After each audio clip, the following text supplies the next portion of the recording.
زينة عرشه ومداد كلماته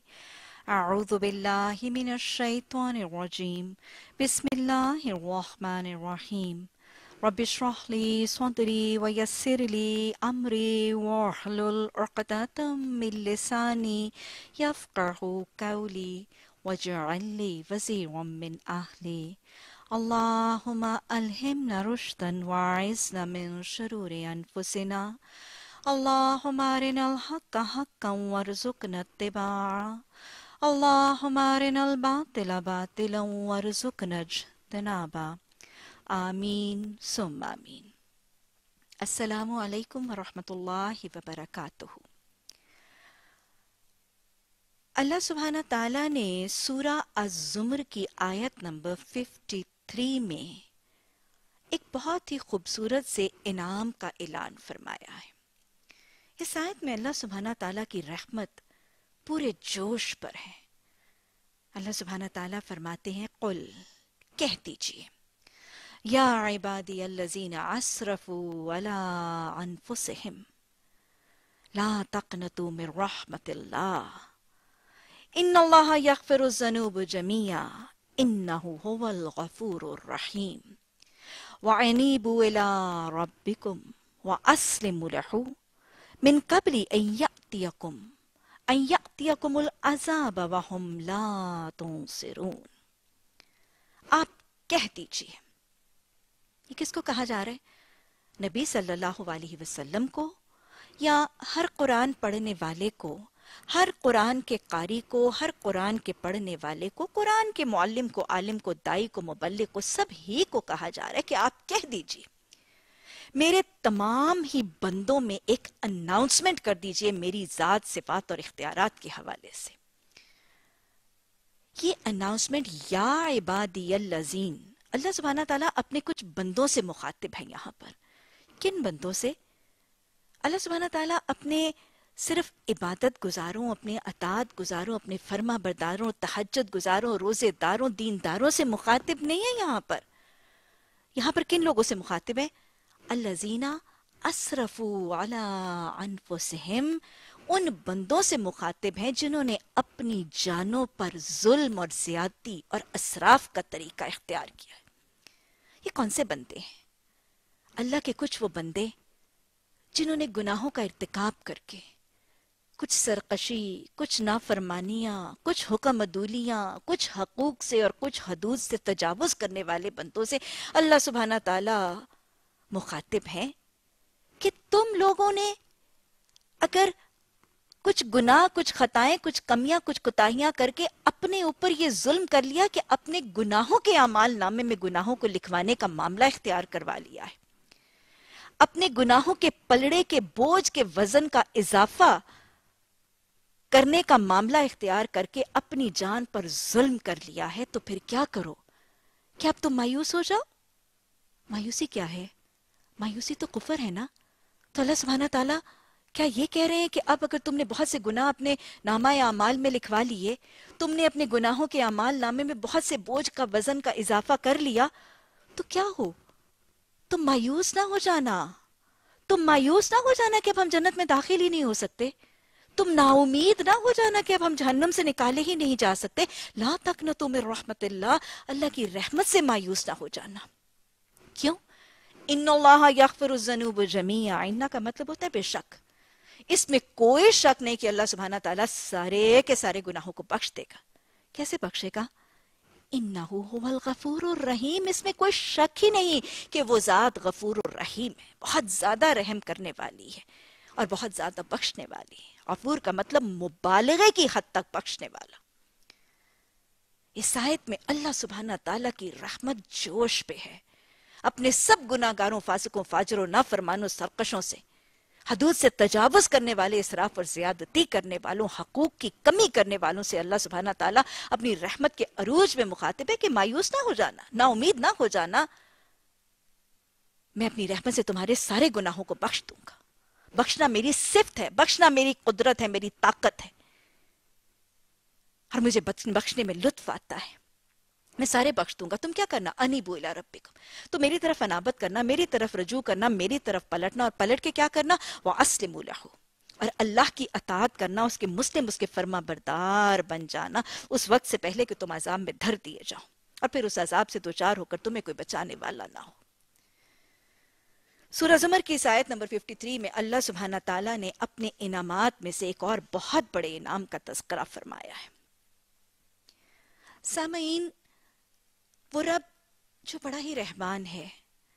جو خود قرآن میں فرماتا ہے وَإِن تُعُدُّوا نِعْمَةَ اللَّهِ لَا تُحْصُوهَا، کہ دیکھو اگر تم میری نعمتوں کو گننا اور شمار کرنا چاہو گے نا تو تم انہیں گن نہیں سکو گے۔ اس کی نعمتوں میں سے سب سے بڑی نعمت تو یہ ہے کہ اس نے مجھے اور آپ کو امت رسول صلی اللہ علیہ وسلم کا فرد بنا دیا۔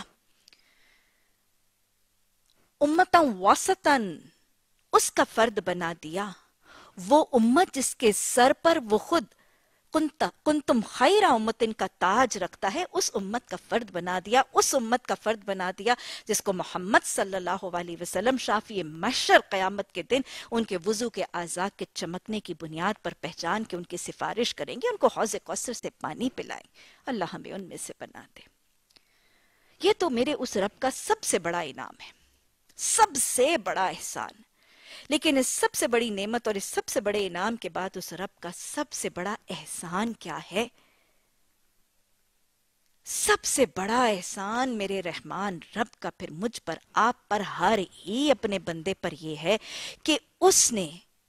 موت کے وقت تک توبہ کا در کھول دیا۔ زندگی کی آخری سانسوں تک، ان گھڑیوں تک جب ابھی زندگی کی امید موجود ہے، ان گھڑیوں تک اس نے توبہ کا دروازہ کھول دیا۔ اللہ سبحانہ تعالیٰ نے ہمیں نبی صلی اللہ علیہ وسلم کی حدیث، حضرت عبداللہ بن عمر کی روایت سے ترمذی اور ابن ماجہ میں حدیث کے الفاظ آتے ہیں، ان اللہ یقبل التوبۃ، ان اللہ یقبل التوبۃ العبد ما لم یغر غیر،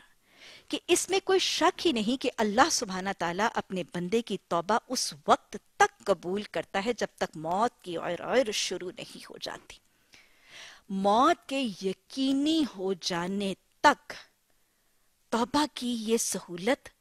توبہ کی یہ آسانی اور یہ نعمت کا میسر ہونا میرے رب کا سب سے بڑا انعام ہے اور اس کا احسان ہے۔ جہنم کے راستے سے بچ کر جنت کے راستے پر چلنے کا سب سے بڑا موقع ہے۔ آپ اس کو یوں تصور کریں کہ اللہ سبحانہ تعالیٰ قرآن میں خود بھی فرماتے ہیں نا وَهَدَيْنَاهُ النَّجْدَيْنِ، دیکھو ہم نے تمہیں دونوں راستے جو ہیں وہ قرآن میں واضح کر دیے۔ جہنم کی کھائی کی طرف کا راستہ بھی اللہ نے دکھا دیا، اور وہ جنت کا بلند و بالا جنت کا راستہ جو بہرحال مشکل ہے کیونکہ بلندی کا سفر مشکل ہوتا ہے، وہ بھی اللہ نے دکھا دیا۔ اب اس کو یوں سوچیں کہ ایک شخص ہے، وہ زندگی کی ایک شاہراہ پر، زندگی ایک ضابطہ حیات سے گزار رہا ہے، زندگی کی ایک شاہراہ پر سفر کر رہا ہے، لیکن اچانک اس کو احساس ہوتا ہے کہ یہ شاہراہ تو مجھے جہنم کے گڑھے کی طرف لے جا رہی ہے، اس آگ میں گرانے کا بندوبست کر رہی ہے یہ شاہراہ مجھے، اور وہ یقین ایک دم سے چونک کر وہ جنت کی طرف جانے والے راستے کو دیکھ کر پہچان لیتا ہے، اور اس کے دل میں یہ خواہش آتی ہے کہ میں اپنا راستہ بدل لوں، لیکن ان دونوں راستوں کے درمیان ایک رکاوٹ، ایک بیریئر ہے، ایک آڑ ہے دونوں راستوں کے درمیان۔ یاد رکھیے گا، ان دونوں راستوں کی آڑ اور رکاوٹ کے درمیان توبہ کے یہ جو دروازے کھلے ہیں، یہی اس شخص کے لیے آسانی فراہم کرتے ہیں کہ وہ جہنم کے راستے کو چھوڑ کر اسی رکاوٹ کی آڑ اور توبہ کے دروازے میں سے جنت کے راستے اور صراط مستقیم پر رواں دواں ہو کر جنت کو اپنی منزل بنانے میں کامیاب ہو جائے، اور یہی توبہ کا انعام ہے۔ راستہ بدلنے کی سہولت ہی توبہ کا انعام ہے، اور اس کے لیے اللہ سبحانہ تعالیٰ نے یہ صرف سہولت میسر نہیں کی، یہ آسانی اور یہ نعمت ہمیں فراہم ہی نہیں کی، اللہ سبحانہ تعالیٰ نے اس کو ہمارے لیے پسند بھی کیا، اور اللہ نے اس کا مجھے اور آپ کو اور ہر قاری قرآن کو واضح حکم بھی دیا ہے۔ سورہ نور کی آیت نمبر 31 میں اللہ سبحانہ تعالیٰ واضح طور پر حکم دیتے ہیں وَتُوبُوا إِلَى اللَّهِ جَمِيعًا أَيُّهَا الْمُؤْمِنُونَ لَعَلَّكُمْ تُفْلِحُونَ، کہ اے ایمان لانے والو، جب تم نے اللہ کو مان کے اللہ کی ماننی شروع کر دی، قرآن کو مان کر قرآن کی مانتے ہو، رسول رحمت صلی اللہ علیہ وسلم کو مان کے ان کی مانتے ہو، ایمان کی حالت میں تم سے کمیاں کوتاہیاں ہوں گی، خطائیں ہوں گی، بشری تقاضوں سے تم پر یہ چیز لازم ہے۔ تو ایمان، قرآن، اللہ کے رسول صلی اللہ علیہ وسلم پر ایمان کے بعد اگر تم سے کچھ کمیاں ہوئیں، خطائیں ہوئیں، کوتاہیاں ہوئیں، گناہ حرام کی پہچان میں کچھ کمی ہوئی، تو پھر کیا کرنا؟ توبوا الی اللہ جمیعا، تم سب کے سب اللہ کی طرف توبہ کر لینا، تم سب اللہ کی طرف پلٹنا، اس کی طرف متوجہ ہونا اور استغفار اور بخشش کا معاملہ اختیار کر لینا، لعلکم تفلحون، تاکہ تم فلاح پا جاؤ۔ تو فلاح کا نسخہ میرے رحمان رب نے سکھا دیا کہ ایمان کے بعد فلاح کے نسخے کے لیے بشری تقاضوں پر کی جانے والی کمیوں اور کوتاہیوں پر استغفار اور توبہ، یہ تمہاری فلاح کے لیے ایک آزمودہ نسخہ ہے۔ دنیا میں کامیابی اور فلاح چاہتے ہو، موت کے وقت کی کامیابی، آسانی اور فلاح چاہتے ہو، قبر میں آسانی اور فلاح چاہتے ہو، حشر کے دن آسانی اور فلاح چاہتے ہو، حساب کتاب کا وقت آسان کرنا اور سہل کرنا چاہتے ہو، پل صراط کی فلاح اور کامیابی چاہتے ہو، اور جنت کے بالا خانوں کی کامیابیاں اور فلاح چاہتے ہو، توبوا الی اللہ جمیعا ایھا المؤمنون لعلکم تفلحون۔ اس زندگی اور اس زندگی کے بعد کے سارے مراحل کی کامیابیوں اور اس کی فلاح کا نسخہ توبہ میں ہے، تو لہٰذا توبہ کیا کرو۔ اسی طرح اللہ سبحانہ تعالیٰ نے سورہ تحریم کی آیت نمبر 8 میں دو ٹوک حکم دے دیا، یا ایھا الذین آمنوا توبوا الی اللہ۔ ایمان لانے کے بعد، یہ بار بار کہا جا رہا ہے، ایمان کے بعد توبہ کا معاملہ، کیونکہ ایمان کے بعد ہی تو کمیاں کوتاہیاں ہوں گی۔ ایمان کے بعد کوئی فرشتہ، کوئی معصوم عن الخطا نہیں بن جائے گا۔ یا ایھا الذین آمنوا توبوا الی اللہ، تم اللہ کی طرف متوجہ ہو جاؤ، اللہ کی طرف استغفار طلب کرو، اور کیسا؟ توبۃ النصوح۔ یہ توبۃ النصوح کیا ہے؟ حضرت عمر رضی اللہ تعالی عنہ سے سوال پوچھا گیا تو حضرت عمر نے فرمایا، توبۃ النصوح کی تفسیر میں حضرت عمر رضی اللہ تعالی عنہ نے فرمایا، توبۃ النصوح یہ ہے کہ انسان گناہ کرنے کے بعد توبہ کرے، اور توبہ کے بعد اس گناہ کا عمل کرنا تو درکنار، اس کا ارادہ بھی نہ کرے، یہ ہے توبۃ النصوح، کہ اس گناہ سے اجتناب کرے اور اس کے قریب بھی نہ پھٹکے، یہ ہے توبۃ النصوح۔ اور یہی مومن کی توبہ کا طریقہ ہے، اسی نیت اور اسی خواہش اور آرزو کے ساتھ وہ توبہ کرتا ہے۔ توبہ کہ صرف میرا رب تاکید اور حکم نہیں دیتا، لچک فراہم نہیں کرتا، بلکہ اس کو میرے اور آپ کے لیے پسند بھی کرتا ہے۔ سورہ بقرہ میں اللہ سبحانہ تعالیٰ نے فرمایا، ان اللہ یحب التوابین ویحب المتطہرین، بے شک اللہ محبت کرتا ہے توبہ کرنے والوں سے اور پاک صاف رہنے والوں سے، وہ جو اپنے جسم کی پاکی اور طہارت کا اہتمام کرتے ہیں، اور صرف یہی نہیں، اپنے اعمال نامے کو بھی گناہوں سے پاک کرنے کا اہتمام کرتے ہیں اپنی توبہ کے ذریعے۔ تو لہٰذا توبہ کرنا گناہوں سے اعمال نامے کو پاک کرنے کا ذریعہ بھی بنتا ہے، اور توبہ کرنے والا اس آیت کی روح سے اللہ کا محبوب بن جاتا ہے۔ اللہ کے محبوب بندوں کی صف میں شامل ہونا چاہتے ہیں تو توبہ کا طریقہ زندگی میں رائج کرنا ہوگا۔ اور اسی کی دعا بھی نبی صلی اللہ علیہ وسلم نے ہمیں وضو کے حوالے سے سکھائی۔ حدیث میں آتا ہے نا کہ آپ صلی اللہ علیہ وسلم نے فرمایا کہ جب کوئی شخص نبی صلی اللہ علیہ وسلم کی سنت کے طریقے کے مطابق بنا سوار کے وضو کرتا ہے، اور پھر وضو کرنے کے بعد دوسرا کلمہ، کلمہ شہادت وہ پڑھتا ہے، اور پھر دعا کرتا ہے، اللہم اجعلنی من التوابین وجعلنی من المتطہرین، تو ذرا ہوش سے سنیے گا، آپ صلی اللہ علیہ وسلم نے فرمایا وضو کر کے یہ دعائیں کرنے والے کے لیے جنت کے 8 دروازے کھول دیے جاتے ہیں۔ توبہ کی فضیلت کا احساس ہوا؟ توبہ اللہ کا انعام بھی ہے، اللہ کی محبت کا ذریعہ بھی ہے، فلاح کا نسخہ بھی ہے، اور جنت کے حصول اور جنت کے 8 دروازے کھول دیے جانے کا وسیلہ بھی ہے۔ اللہم اجعلنی من التوابین وجعلنی من المتطہرین۔ اور جہاں اس کی فضیلتوں کا تذکرہ فرمایا، وہیں پر اللہ سبحانہ تعالیٰ نے یہ بھی وارن کر دیا اور یہ بھی تبصرہ فرما دیا، وَمَن لَّمْ يَتُبْ فَأُولَٰئِكَ هُمُ الظَّالِمُونَ، کہ جو توبہ نہیں کرتے، وَمَن لَّمْ يَتُبْ، وہ شخص جو توبہ نہیں کرتا، یعنی میں نے اس کو توبہ کی سہولت دی ہے، توبہ کا دروازہ کھولا ہے، اس کے سارے گناہوں کی بخشش کا وعدہ کیا، ان اللہ یغفر الذنوب جمیعا کا وعدہ کیا، لیکن اس کے باوجود وہ تائب نہیں ہوتا، میری طرف نہیں پلٹتا، مجھ سے گناہوں کی بخشش طلب نہیں کرتا۔ فاولئک هم الظالمون، یہ تو بہت ظالم ہے، یہ تو اپنی جان پر ظلم کر رہے، اپنی آخرت کو برباد کرنے کا ظلم اپنے طریقہ اختیار کر رہے۔ فَمَن لَمْ يَتُبْ فَأُولَئِكَ هُمُ الظَّالِمُونَ، اللہ ہمیں ظلم سے بچنے کی توفیق عطا فرمائے۔ آپ صلی اللہ علیہ وسلم نے مسلم شریف کی ایک حدیث میں تاکید فرمائی ہے، مجھے آپ کو قرآن نے بھی تاکید فرمائی، حدیث نے بھی تاکید فرمائی۔ آپ نے فرمایا توبو اللہ، تم سب اللہ کی طرف توبہ کیا کرو۔ توبو اللہ فانی اتوب الیہ فی کل یوم 100 مرہ، دیکھو تم سب اللہ سبحانہ تعالیٰ کی طرف توبہ کیا کرو، کیونکہ میں ہر ایک دن میں 100 دفعہ توبہ کرتا ہوں۔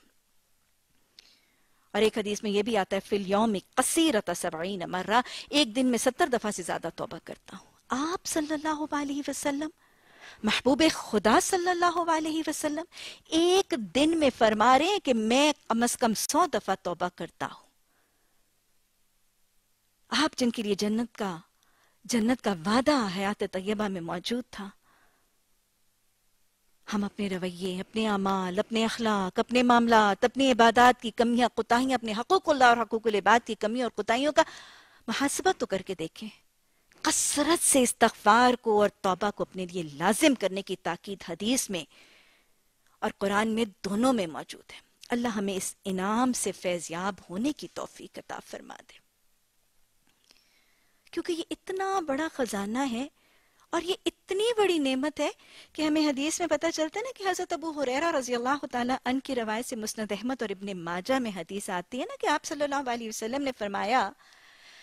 کہ جب ایک شخص گناہ کرتا ہے تو اس کے دل پر ایک سیاہ نقطہ لگ جاتا ہے، گویا گناہ کے ارتکاب کی وجہ سے دل پر ایک سیاہ نقطہ لگ جاتا ہے۔ لیکن آپ نے ساتھ ہی خوشخبری بھی بتا دی حدیث میں کہ لیکن جب وہ توبہ کرتا ہے تو اس کا وہ سیاہ نقطہ دھل کر صاف ہو جاتا ہے۔ اور آپ نے مزید فرمایا لیکن اگر وہ گناہ کرنے کے بعد توبہ نہیں کرتا تو آہستہ آہستہ، کس چیز کے ساتھ؟ یہ جو سیاہ نقطے اس پر لگ رہے ہیں نا، تو آہستہ آہستہ اس کا سارا دل سیاہ ہو جاتا ہے۔ اور راوی کہتے ہیں پھر آپ نے یہ آیت جو ہے وہ تلاوت فرمائی، کلا بل رأنا علی قلوبہم ما کانوا یکسبون، کہ ہرگز نہیں، ہم تو ان کے دلوں پر زنگ لگا دیتے ہیں اس وجہ سے جو وہ اپنے ہاتھوں سے عمل کر کے کمائی کرتے ہیں۔ گویا کیا ہے، حدیث کیا بتا رہی ہے کہ جب گناہ کیا جائے اور گناہ کے بعد تائب ہو جائیں یا توبہ کر لیں تو وہ گناہوں کے اثرات دل سے مٹ جاتے ہیں، لیکن وہ شخص جو کثرت ذنب کا طریقہ جاری رکھتا ہے، کثرت ذنب اور قلت استغفار، کثرت سے گناہ کرنا اور توبہ کی کمی کا طریقہ جو شخص اختیار کرتا ہے تو پھر اس گناہوں کی کثرت کی وجہ سے اس کا سارا دل سیاہ ہو جاتا ہے۔ اور یہی وہ سیاہ دل ہے جس کے لیے حدیث مبارکہ میں آپ صلی اللہ علیہ وسلم نے فرمایا، کچھ دنوں کے لیے اللہ سبحانہ تعالیٰ نے قرآن میں فرمایا ختم اللہ علی قلوبہم، کہ ہم نے ان کے دلوں پر مہر لگا دی۔ کچھ کے لیے اللہ قرآن میں فرماتے کہ ہم نے ان کے دلوں پر غلاف چڑھا دیے۔ کچھ کے لیے اللہ قرآن میں فرماتے کہ ہم نے ان کے دل سخت کر دیے۔ کچھ کے دلوں کے لیے آتا ہے کہ ہم نے ان کے دلوں پر قفل لگا دیے۔ تو یہ کثرت ذنب اور قلت استغفار والے شخص کے دل پر قفل لگ جاتے ہیں، مہریں لگ جاتی ہیں، پردے چڑھ جاتے ہیں، غلاف چڑھ جاتے ہیں اور ان کے دل سخت ہو جاتے ہیں۔ استغفار دل کی نرمی، گناہوں کو جھاڑنے کے ساتھ ساتھ یہ توبہ کا عمل جو ہے وہ دل کی نرمی کا ذریعہ بھی بنتا ہے۔ آپ صلی اللہ علیہ وسلم نے کچھ لوگ بھی دیکھے تھے نا، آپ صلی اللہ علیہ وسلم کا ایک مشاہدہ حدیث میں آتا ہے کہ آپ صلی اللہ علیہ وسلم نے کچھ لوگ دیکھے اور ان کے چہرے بالکل سفید اور پرنور تھے، اور پھر اس کے ساتھ ہی آپ نے کچھ اور لوگ بھی دیکھے جن کے چہرے تو سفید تھے لیکن ان کے چہروں پر سیاہ دھبے تھے، اور پھر آپ نے مشاہدہ کیا کہ یہ سیاہ دھبوں والے لوگ ایک جاری نہر میں اترے، انہوں نے اس میں غسل کیا اور جب وہ باہر نکلے تو ان کے چہرے بھی سفید اور اجلے ہو چکے تھے۔ آپ نے ان کی بابت پوچھا تو آپ کو حضرت جبریل امین نے خبر دی کہ یہ سفید چہروں والے لوگ وہ تھے جو اللہ سبحانہ تعالیٰ پر ایمان لائے تھے اور پھر ایمان لانے کے بعد یہ گناہوں سے بچتے رہے، لہٰذا ان کے چہرے قیامت کے دن واضح طور پر سفید اور پرنور ہوں گے۔ لیکن دوسرے لوگ وہ تھے جو ایمان لانے کے بعد اپنے بشری تقاضوں کے مطابق کمیاں اور خطائیں کرتے رہے، لیکن جب انہوں نے توبہ کی تو ان کے وہ سیاہ دھبے دھل گئے۔ اپنے دلوں کو سختی سے بچانا چاہتے ہیں، دامن پہ گناہوں کے دھبوں سے بچنا چاہتے ہیں، اپنے دلوں کو زنگ لگنے سے، قفل چڑھنے سے، مہریں لگنے سے بچنا چاہتے ہیں، اپنے گناہوں کی بخشش اور جنت کے راستے پر چلنا چاہتے ہیں، کامیابیاں چاہتے ہیں، اللہ کی رضا چاہتے ہیں، تو اپنے لیے توبہ کو لازم کر لیجیے۔ کیونکہ خطا ہم سب کی سرشت میں ہے۔ اللہ سبحانہ تعالیٰ نے ہمیں مٹی کا پتلا بنایا نا، اور صرف انسان مٹی کا پتلا نہیں، خطا کا پتلا بھی ہے۔ خطائیں فطرتاً انسان سے ہونی ہیں اور نیکوکار سے بھی ہوتی ہیں۔ حضرت انس رضی اللہ تعالیٰ عنہ کی روایت سے ترمذی اور ابن ماجہ میں حدیث کے الفاظ ہیں کہ آپ صلی اللہ علیہ وسلم نے فرمایا کل بنی آدم خطان، کل بنی آدم خطان، کہ سارے انسانوں سے خطائیں ہوں گی، وہ خطا کرنے والے ہیں۔ خیر الخطائین التوابون، کہ بہترین خطا کار وہ ہے جو خطا کرنے کے بعد پھر توبہ کر لے۔ ہم مٹی کے پتلے، خطا کے پتلے، ہم سے خطائیں ہوں گی، معصوم عن الخطا، ہم میں سے کوئی بھی نہیں ہوگا بڑے سے بڑے متقی، بڑے سے بڑے عبادت گزار، پرہیزگار، ان سے بھی خطائیں ہوں گی۔ شیطان خون میں دوڑ رہا ہے نا، انہو لکم عدو مبین، وہ موجود ہے ہر وقت، آگے پیچھے دائیں بائیں سے موجود ہے، حملہ آور ہو رہا ہے، تو خطائیں ہوں گی، بشری تقاضوں پر ہوں گی۔ لیکن بہترین خطا کار وہ ہوگا جو خطا کرنے کے بعد توبہ کر کے اپنے رب کی طرف پلٹ آئے گا۔ اور ایسے خطا کار بندے ہی کو اللہ پسند کرتا ہے، کیونکہ توبہ کرنے والا، اس کا معاملہ کیسا ہے؟ حضرت عبداللہ بن مسعود رضی اللہ تعالیٰ عنہ کی روایت سے حدیث کے الفاظ آتے ہیں التائب من الذنب کما لا ذنب لہ، گناہوں سے توبہ کرنے والا تو ایسا ہے کہ جیسے اس نے کوئی گناہ کیا ہی نہیں۔ بڑی خوبصورت ہے یہ حدیث، بڑی امید دلاتی ہے یہ حدیث۔ التائب من الذنب کما لا ذنب لہ، گناہوں سے توبہ کرنے والا تو ایسا ہے کہ گویا اس نے کوئی گناہ کیا ہی نہیں۔ یہ ہے وہ امید جو اللہ سبحانہ تعالیٰ ہمیں دلاتے ہیں کہ گناہ کرو گے تو جب جہاں جیسے مجھ سے گناہوں سے بخشش طلب کرو گے، میں تمہارے سارے گناہ معاف کر دوں گا اور تمہارے اعمال نامے کو سارے گناہوں سے صاف کر دوں گا۔ یہی ہے مومنوں کی صفت اور یہی ہے اللہ کے بندوں کا طریقہ اور وتیرہ۔ اللہ سبحانہ تعالیٰ سورہ ال عمران کی آیت نمبر 135 میں مومنوں کی صفت اور مومنوں کا طریقہ بتاتے ہیں وَالَّذِينَ إِذَا فَعَلُوا فَاحِشَةً أَوْ ظَلَمُوا أَنفُسَهُمْ ذَكَرُوا اللَّهَ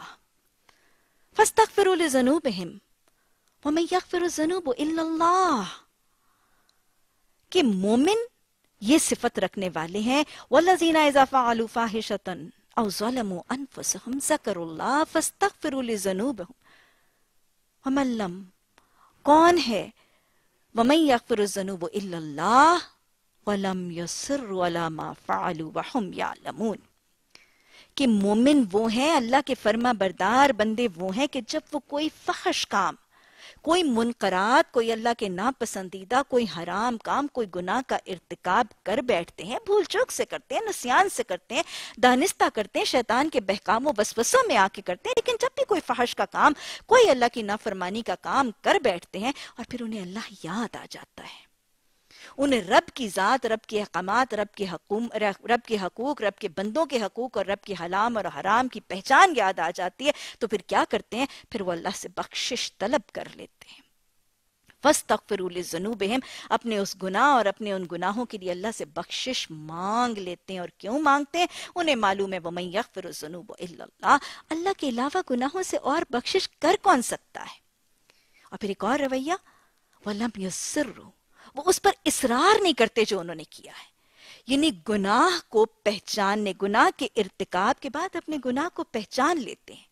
پہچاننے کے بعد لم یسرو، اس پر اصرار نہیں کرتے، جمے نہیں رہتے، ڈٹے نہیں رہتے،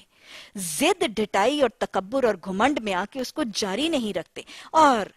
اپنے اس گناہ کو کور اپ کر کے، اس کو جسٹیفائی کر کے اپنے آپ کو سچا اور اپنے آپ کو معصوم من الخطا ثابت نہیں کرتے، اور ان کو سب حقیقت حال پتہ چل جاتی ہے۔ ایسوں کے لیے اللہ نے فرمایا اولئک جزاؤہم مغفرۃ من ربکم وجنات تجری من تحتها الانہار خالدین فیہا نعم اجر العالمین۔ یہی وہ لوگ ہیں جن کو اللہ سبحانہ تعالیٰ بخشش کا پروانہ عطا فرمائیں گے، جنت کے باغات میں، ہمیشگی کے باغات میں داخل فرمائیں گے، اور ساری دنیا والوں سے بہترین اجر سے نواز دیں گے۔ تو یہ ہے وہ انعام جو اللہ سبحانہ وتعالی نے بخشش کے لیے اعلان فرما دیا۔ گناہ کرو گے، کمی کوتاہی سرزد ہوگی، نافرمانی ہوگی، حدود سے تجاوز ہوگا، حقوق کی ادائیگی میں کمی، عدم ادائیگی ہوگی، تو کیا کرنا؟ جب میری ذات یاد آ جائے تو میری طرف پلٹ کے جھولی پھیلا کر اپنے رب سے بخشش طلب کر لینا، اس پر اصرار نہ کرنا، اس پر جمے ڈٹے نہ رہنا، اس کو کور اپ کر کے کسی اور کو معرض الزام نہ لگانا، مجھ سے بخشش طلب کرنا، میں تمہارے گناہ بخش دوں گا، اور ایک بار نہیں بار بار بھی کرو گے تو بہترین خطا کار بن جاؤ گے۔ حضرت ابو بکر صدیق رضی اللہ تعالی عنہ، ان کی روایت سے ترمذی اور ابو داود میں حدیث کے الفاظ آتے ہیں کہ آپ صلی اللہ علیہ وسلم نے فرمایا، جو شخص سچے دل سے توبہ کرتا ہے، جو شخص سچے دل سے توبہ کرے گا، اگر وہ دن میں 70 بار بھی معافی کی درخواست کرے گا تو اللہ سبحانہ وتعالی اس کا نام اصرار نہ کرنے والوں کی صف میں شامل فرما دے گا۔ یہ جاننا کیوں ضروری ہے؟ کیونکہ آپ دیکھیں کہ بسا اوقات شیطان دل میں یہ وسوسہ ڈالتا ہے کہ یہ عادت پکی ہو چکی ہے، یہ عادت اندر رچ بس گڑ گئی ہے، اور تم ایک دفعہ توبہ کرنے کے بعد پھر کرتے ہو، پھر توبہ کرتے ہو، تو یہ اللہ سبحانہ تعالیٰ کے سامنے یہ شایان شان نہیں ہے۔ اللہ سبحانہ تعالیٰ کے حضور کے تائب ہونے کے بعد بار بار انسان گناہ کا ارتکاب کرتا جائے، تو گویا شیطان توبہ سے رکاوٹ کا ایک معاملہ دل میں وسوسہ ڈالتا ہے۔ تو یہ حدیث اور ایسے احکامات ان چیزوں کو دماغ سے نکال دیتے ہیں کہ اگر گناہ کرنے کے ساتھ گناہ کا عادی بار بار بھی توبہ کی نیت اور اصلاح کی نیت سے تائب ہو کر پلٹے گا اور وہ اصرار نہیں کرے گا، تو وہ خیر الخطائین کی صف میں شامل ہو کر، اصرار نہ کرنے والوں کی صف میں شامل ہو کر اللہ سبحانہ وتعالی کا بہترین اور پسندیدہ بندہ بن جائے گا۔ لیکن بسا اوقات شیطان صرف عادی گناہ گاروں ہی کو نہیں، بسا اوقات بہت سے گناہ کرنے والوں کو بھی نا امید اور مایوس کرتا ہے، اور کہہ دیتا ہے کہ یہ بتانے والا تو بتا رہا ہے، قرآن کی آیت تو سنا رہی ہے، لیکن شاید اس بتانے والے کے علم میں نہیں کہ میں کتنا گناہ گار ہوں، اور میں کتنے بڑے بڑے کثرت ذنب کا شکار ہوں، اور میں نے کتنے بڑے بڑے کبیرہ گناہ کتنی ضد اور ڈھٹائی سے کر رکھے ہیں،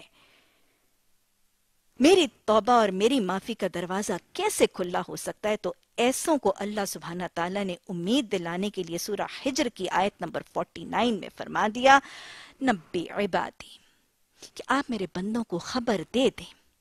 نبی عبادی انی انا الغفور الرحیم، میرے بندوں کو اس بات کی خبر دے دیں، ان کو آگہی دے دیں کہ میں بہت بخشش کرنے والا ہوں، میری تو صفت ہی یہ ہے کہ میں غفور الرحیم ہوں۔ اللہ سبحانہ تعالیٰ نے رحمت کو اپنے لیے غالب کر دیا نا۔ حدیث میں ہمیں پتہ چلتا ہے کہ اللہ سبحانہ تعالیٰ نے جب اس کائنات کو تخلیق کیا تھا تو اپنے عرش پر لکھ دیا تھا، رحمتی غالب علی غضبی، کہ قیامت تک میری رحمت میری غضب پر غالب رہے گی۔ سورہ اعراف کی آیت نمبر 156 میں اللہ سبحانہ تعالیٰ نے واضح طور پر فرما دیا، رحمتی وسعت علی کل شیء، میری رحمت تمام چیزوں پر وسیع ہے، گھیرے ہوئے، احاطہ کیے ہوئے۔ اور کتنی وسیع ہے، کتنی زیادہ وسیع ہے میرے رب کی رحمت، اور بخشنے کی صفت کتنی زیادہ ہے اس غافر و ذم کی، کہ وہ اللہ سبحانہ تعالیٰ فرماتے ہیں، اے میرے بندے تو نے مجھ سے امید نہ کی، اے میرے بندے، تو نے مجھ سے امید ہی نہ کی، تو جتنے چاہے گناہ میرے پاس لے کر آتا، میں تیرے سارے گناہ بخش دیتا، مجھے کوئی فرق نہ پڑتا۔ تیرے گناہ اگر آسمان کے چھت تک بھی پہنچ جاتے تو میں تیرے سارے گناہ بخش دیتا، اور تو روئے زمین بھر کے گناہ بھی لے کر آتا تو میں تیرے سارے گناہ بخش دیتا۔ اور اسی سے ملتی جلتی ایک اور حدیث میں اللہ سبحانہ تعالیٰ کی رحمت، اللہ سبحانہ تعالیٰ فرماتے ہیں کہ جس شخص کو اس بات پر یقین ہو گیا، جس شخص کو اس بات پر یقین ہو گیا کہ میں بخشنے پر قادر ہوں، میں اس کے سارے گناہ بخش دیتا ہوں، اور وہ بخش دیتا ہے، یقین رکھیے گا وہ بخش دیتا ہے۔ وہ ایک طویل واقعہ آتا ہے بخاری شریف کا کہ ایک شخص، بنی اسرائیل کا ایک شخص، اس نے 99 لوگوں کو قتل کیا، بس کہیں ایمان دل میں آ گیا، اپنے گناہوں کی ایک پہچان اور ندامت دل میں آ گئی۔ یہ ایک راہب کے پاس گیا،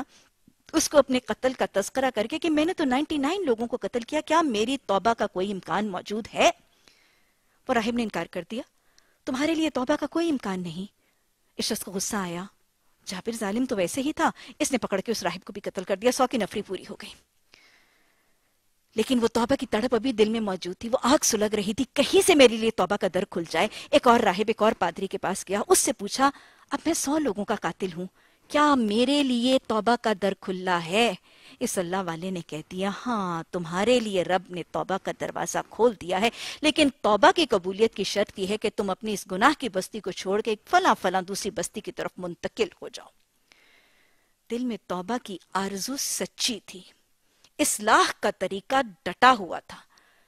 یہ تائب ہونے کے خواہش مند نے کیا کیا، اپنی بستی کو چھوڑ کر اس بستی کی طرف، نشان دہی کی ہوئی بستی کی طرف چلا ہی تھا کہ موت نے مہلت نہ دی۔ موت کا وقت آیا اور پھر عذاب اور رحمت کے فرشتوں کے درمیان یہ معاملہ ہوا کہ اس کی روح کو کون لے کر جائے گا۔ اللہ سبحانہ تعالیٰ نے ان فرشتوں کو حکم دیا کہ زمین کو ناپ لو، کہ زمین کو ناپ لو، اس شخص کی، اس کی اپنی بستی کی زمین سے جو فاصلہ ہے اس کو، اور اس شخص کا وہ جو نشاندہی کی ہوئی بستی ہے جس کی طرف اس کو ہجرت کرنی تھی، اس زمین کو ناپ لو۔ ناپنے والے ناپنے لگے، اللہ سبحانہ تعالیٰ نے،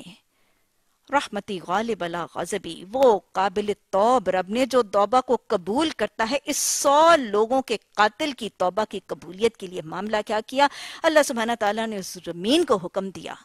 جو بستی والی زمین، حالانکہ وہ تھوڑی تھی، اس کی اپنی بستی والی زمین کو حکم دیا کہ تو طویل ہو جا، تو دراز ہو جا، اور وہ بستی جس کی طرف وہ ہجرت کر رہا تھا، اس زمین کو کہا کہ تو چھوٹی ہو جا، اور یوں اس کی توبہ قبول کر لی گئی، اور رحمت کے فرشتے عزت اور تکریم کے ساتھ اس کی روح کے ساتھ معاملہ کرنے والے ہو گئے۔ یہی وہ توبہ کا در ہے، وہ کھلا ہے، بڑے سے بڑی نا امیدی سے بچاتا ہے، بڑی سے بڑی مایوسی سے محفوظ کر لیتا ہے، اور بڑے بڑے گناہگاروں کو نیکوکاروں میں بدلنے کا معاملہ محض اس سہولت سے میسر آ جاتا ہے۔ یہ توبہ ہی کی تو سہولت تھی کہ گناہوں کی پوجا کرنے والے، محمد صلی اللہ علیہ وسلم کی مخالفت کرنے والے حضرت عمر خطاب سے عمر فاروق بن گئے تھے۔ یہ توبہ ہی کی تو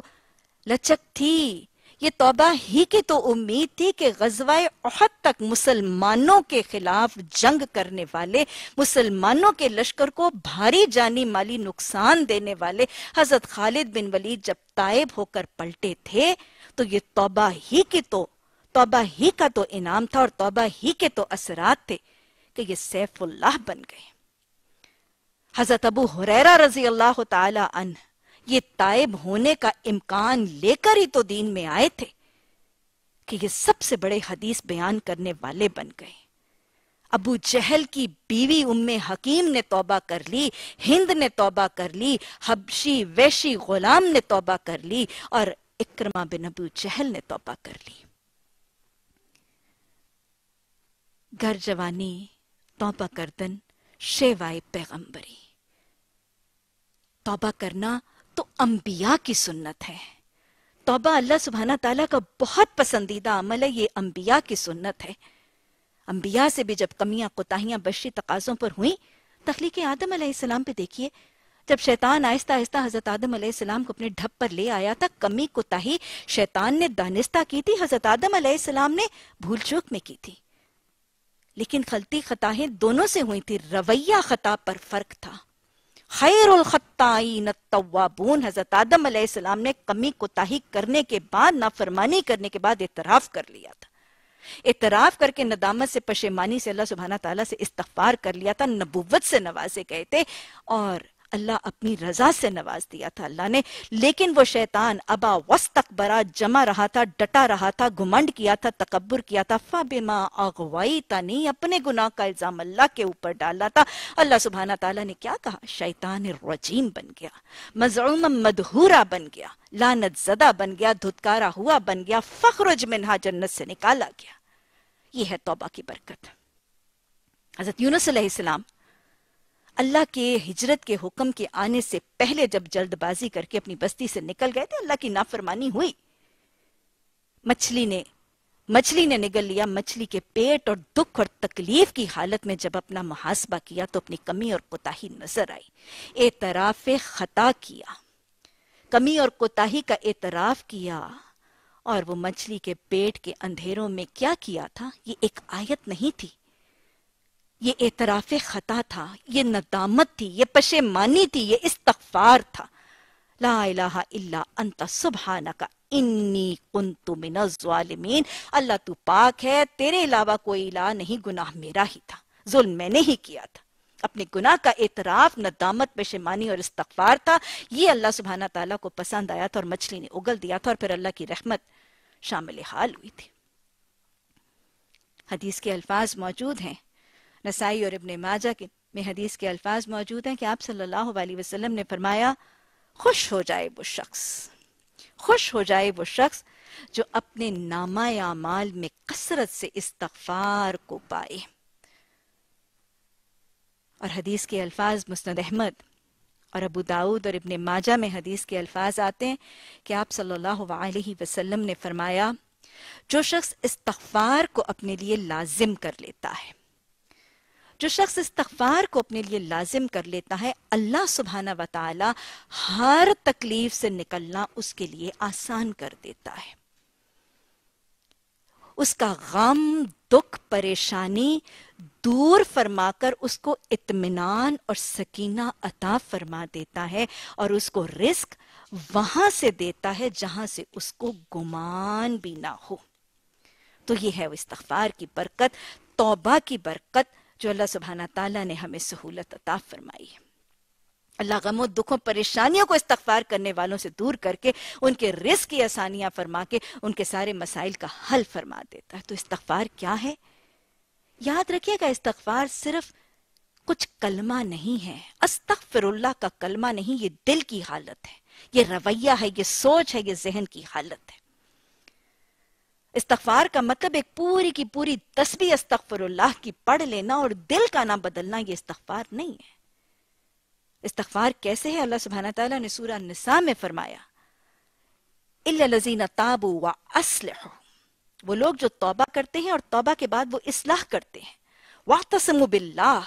اور اللہ کو تھام لیتے ہیں، وَأَخْلَصُوا دِينَهُمْ لِلَّهِ، اور اپنے دین کو اللہ کے لیے خالص کر لیتے ہیں، فَأُولَئِكَ مَعَ الْمُؤْمِنِينَ، یہی وہ لوگ ہیں جو مومنوں کے ساتھ ہیں، وَسَوْفَ يُؤْتِ اللَّهُ الْمُؤْمِنِينَ أَجْرًا عَظِيمًا۔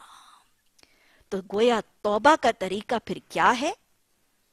ہماری شریعت میں تو بہت آسان ہے، وہ تو عیسائیوں کی شریعت میں بہت مشکل ہے کہ کسی پریسٹ کے، کسی چرچ کے سامنے جا کے کنفیس کیا جاتا ہے، اعتراف کیا جاتا ہے، چرچ کی فائن ڈیوٹی دی جاتی ہے، اور پھر وہ بخشش کی دعا کرتا ہے تو توبہ کی قبولیت کا معاملہ وہ کہتے ہوتا ہے۔ ہماری شریعت میں تو توبہ بہت آسان ہے،